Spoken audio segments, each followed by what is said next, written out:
paggawa ng rabong. Kailangan bato at itak. Yan. Yan. Si Uncle, rumarabong. Sayang. Hindi pa yan, pagod.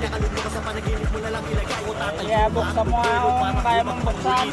ng mga kinamunggalos at ang hapi ay magiging isang leksyon sa lahat ng iyong mali hanggang sa mangibabaw ang tamis ng pagkukunan. Yan, pwede nang ikambyo. Sumagirin sa isip ko, magtutuloy pa ba ako? Tinatamad na lilito, kalaban ko sarili ko. Kaya lang ang taya kahit lagi na lang nabibigo. Abante lang ang sabi pero minsan ay lumili ko. Hanapin ang ginto. Anong masasabi mo tungkol sa pagrarabong nila? Usad kung hindi Magaling ba? magsusumikap, tuloy lang sa paghanap at